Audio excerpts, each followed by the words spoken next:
Hello, pocket knife community, knife lovers, knife enthusiasts, interested viewers. Boulder here. I want to do a video comparing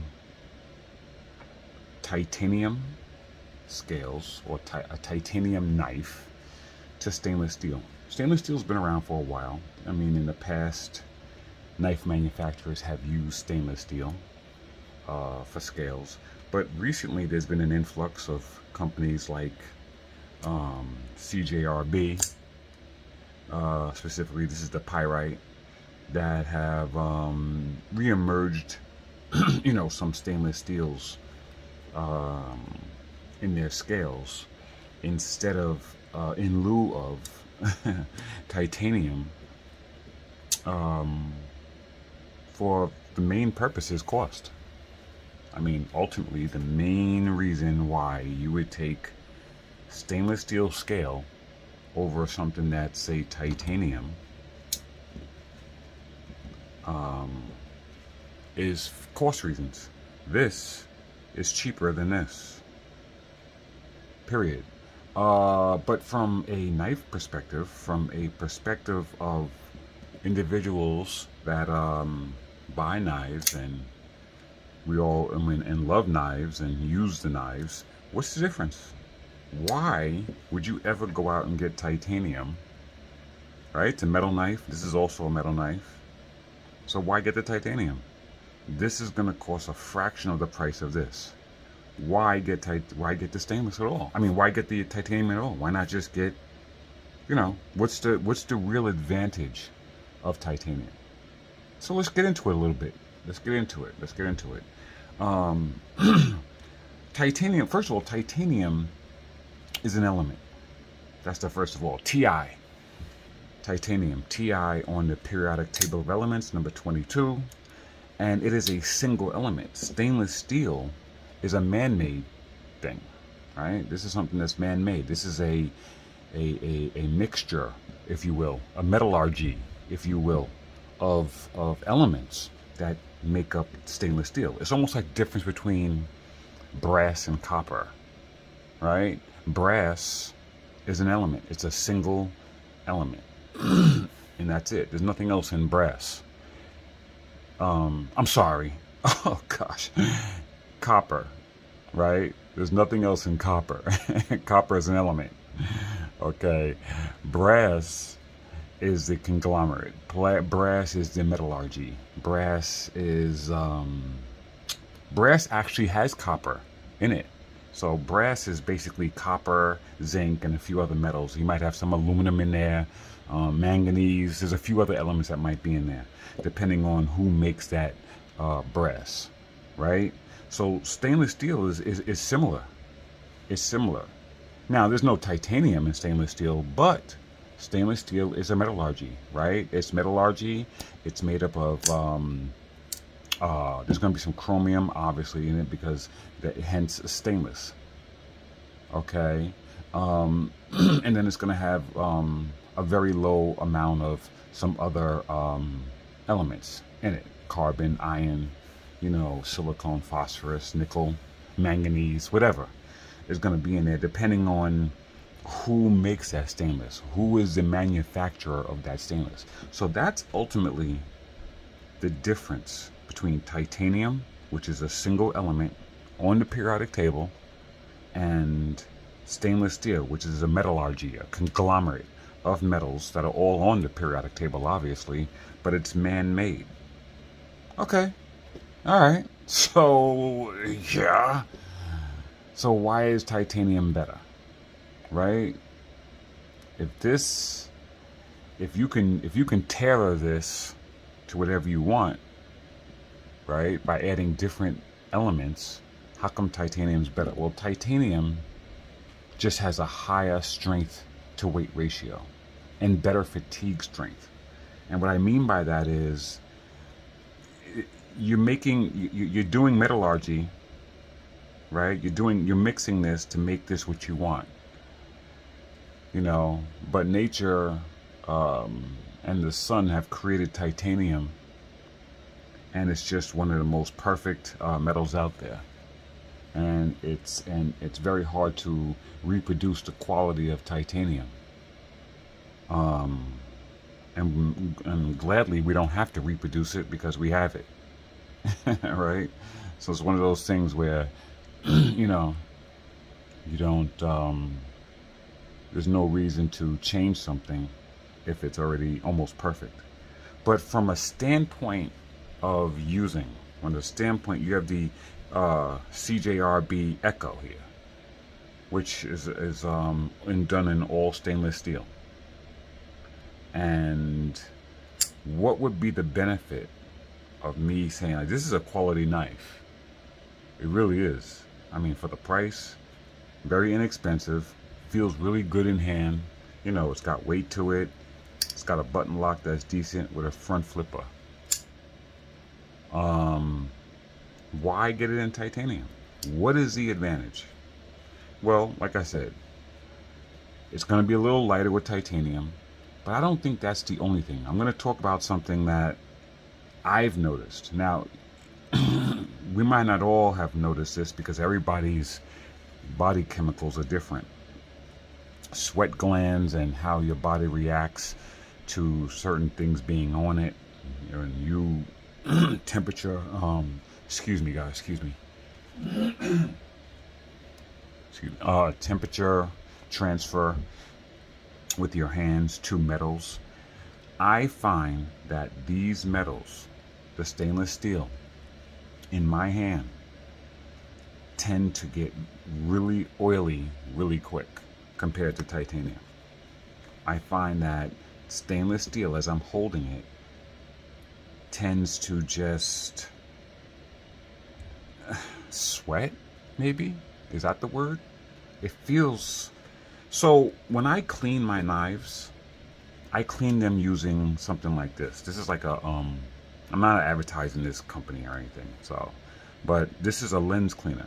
I use like a lens cleaner, something very simple, right? Or I'll use ammonia-free Windex, right? And the way I kind of clean my knives at the end of the day when I use them or whatever is pretty much I spray the whole knife down, both sides, right? And then I just clean it off. I just clean it off with that Windex or that glass cleaner. I don't use any harsh chemicals on my knives ever. You know, not necessary. So I clean it off, and now it has a really tacky, clean, fresh feel to it. That's because if after handling it the whole day, the oils from my skin go to the knife and they're there.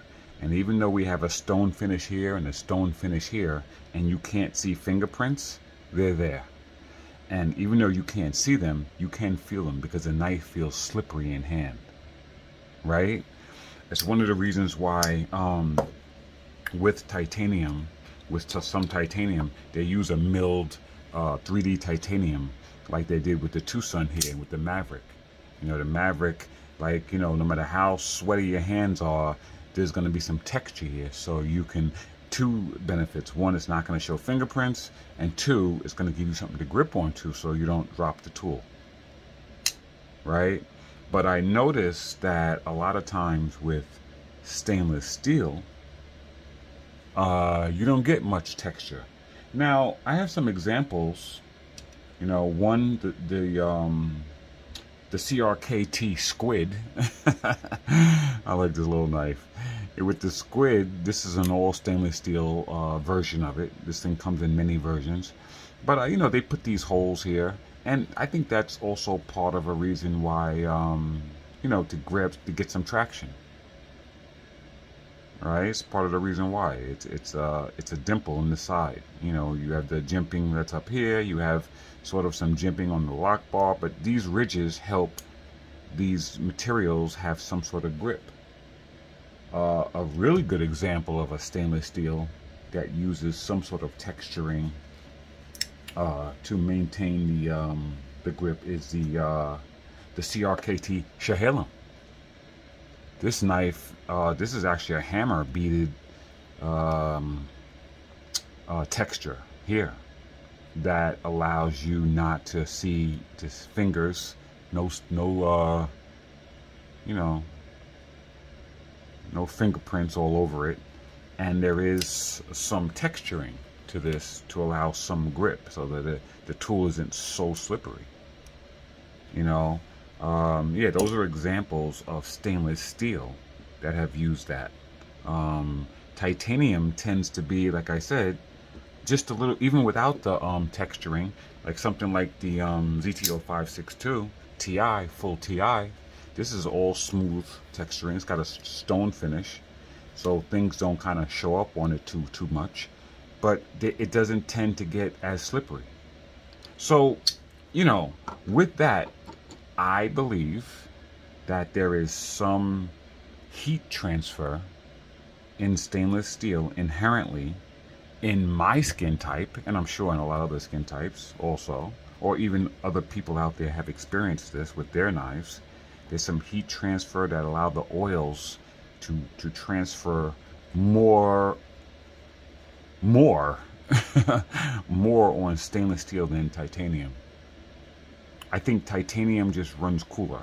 And listen, I haven't done a scientific study of this. Have I taken a thermometer and checked and held this thing and checked to see if this thing is holding more temperature than this, or if this is getting hotter than this under certain conditions? No, I have not. I'm just going by how it feels in my hand. It's not even necessary for me to do. Not even necessary for me to do that test. That's not necessary, because I'm telling you that as I hold this knife and use it all day, by the end of the day, this thing is a greasy mess. More than this, or more than this titanium. This titanium tends, under the same conditions, not to be nearly as slick as holding onto these knives. So that's another inherent, to me, advantage that titanium has over stainless steel. So yeah, but you know, the beautiful thing about the knife industry today is you don't have to choose between titanium and stainless steel. You can get both. You can get both of them, right? It's good to have all. I don't mind having the stainless steel, even though I know what I'm getting with stainless steel. I'm not gonna use this for, you know, for something that I am worried about this thing slipping out of my hand. I wouldn't use it for. I mean, I wouldn't even use titanium for that. If you notice, my knives that are tactical, that have some type of self-defense or self-offense, for that matter, component to it, military, they're never metal. They're never metal. They're always going to be, you know, carbon fiber, G10, something that when slippery substances get on your hands, i.e. oils and blood and or chemicals that are slippery, you don't have to worry about the tool slipping out of your hand. I would never, ever use this in an application where I'm worried, where it's imperative that this tool do not slip out of my hand, because they are slippery. They are slippery. So, but okay, that's really all I got with this one. I just wanted to bring that to the forefront, because there's a lot of stainless steel out there, and there are people who might, you know, might be asking that question, you know, does it even pay to get stainless steel? I mean, titanium over stainless steel? I think it does. I think it's good to have both. You know, if you can, it's good to have both. It's good to have titanium, definitely has its place, and so does the cost-effective stainless steel. All right, guys, that's all I got. Thanks.